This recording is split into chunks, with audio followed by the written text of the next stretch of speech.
Namaste, Jai Bharat.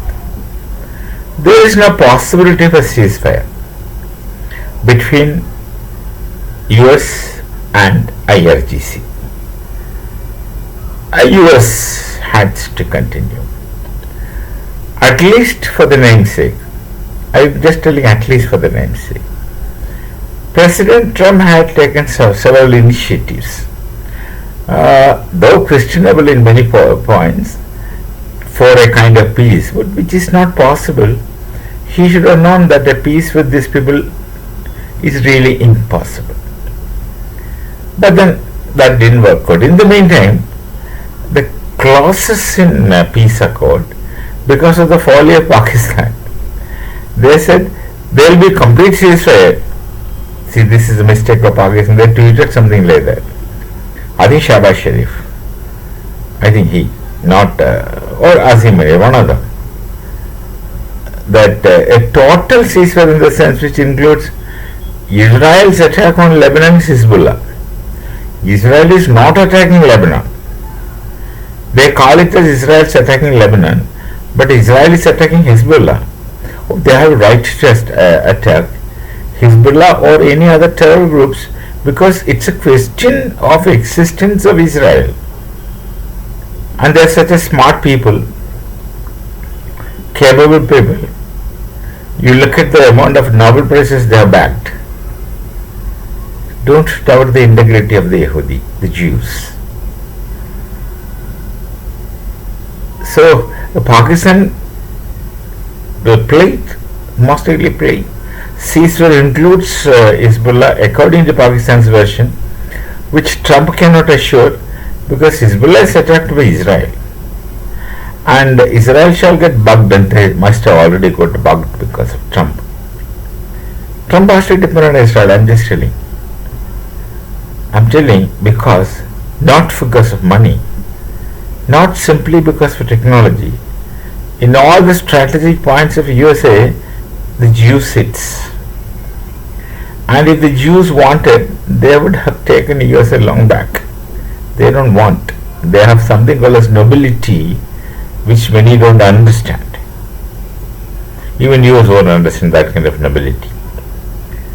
If they wanted, they could have controlled the entire USA just like that, because they had been sitting in almost all strategic and important and crucial positions in USA, not because it's a kind of gesture of mercy from the side of America to Jews, but just because of their ability, capability and efficiency. They would naturally go to that place, and also transparency. They're dependable people. They don't do one thing and say different thing, or say different thing and do another thing. No. Clear, trustworthy people.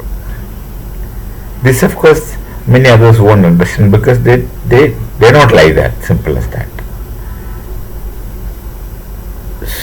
And Israel cannot stop attacking Hezbollah. They have to reduce Hezbollah, Hamas, etc. to nothing because it's a question of their existence. What do you think? They'll be the Israel will become a sitting duck for people to do target practice?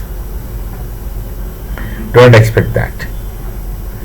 So it's Pakistan's police total ceasefire. So IRGC would find some alibi. So this time they are telling, see they won't say Hezbollah. Look at that. There's a Lebanese attacked, but actually Lebanon is not attacked. Hezbollah is attacked. Why should Israel attack Lebanon? There was a time when Lebanon was a Christian majority country. That when Lebanon was very Europeanized kind of people. But with the moment they become Muslim majority, which of course will happen because they multiply,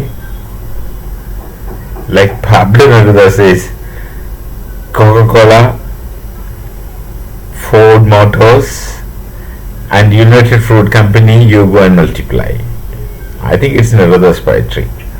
So through this multiplication they suddenly becomes majority, and then Lebanon also lost its ground and originality. So Israel has nothing against Lebanon. Nobody has anything against Lebanon per se. But how about the Hezbollah, which is a proxy of IRGC? Don't even say Iran. Now again, don't call it as Iran. Don't call Hezbollah as Lebanon. Don't call IRGC as Iran. Practically, these people have nothing to do with their countries. They are different Lord. Hezbollah and IRGC have a lot of things in common. Hezbollah, IRGC, Houthis, and Hamas, they all belong to one nation, if you want to call. The war is against such terrorists, not against any nation. These people have made the locus in such a nation. In case of IRGC, it is the Khomeini regime. Khomeini regime itself is a terrorist regime on a different plane. Now it has become explicitly practically terrorist regime. So that Israel is not going to stop. America, I think, is tried their best to ask Israel not to stop their activities, but they can't afford it. Why can't people understand that Israel cannot afford to stop? They have to annihilate these people. Annihilation is practically not possible, but render them toothless for quite long time. By the time they reacquire their ability to strike Israel, Israel will have other strategies to go on. But the case of Israel is permanent conflict with these people around them. Such a tiny nation with all these people around them, everyone is targeting them as the untouchables, untalkables. Look at the passport of Pakistan. The passport of Pakistan says he can be anywhere in the world except in Israel. Did the Pakistan ever go to Israel? No. Nobody has ever gone to Israel. They never had any face-to-face conflict. They had nothing in common with one another. They didn't even have quarrels. But that's how their religion indoctrinizes these people. The problem is fundamentalism, fanaticism, and religious fundamentalism, and radicalism, and extreme narrow-mindedness. That would destroy the world. He is destroying the world. We shall meet. Namaste. Jai Bharat, Jai Sri Ram.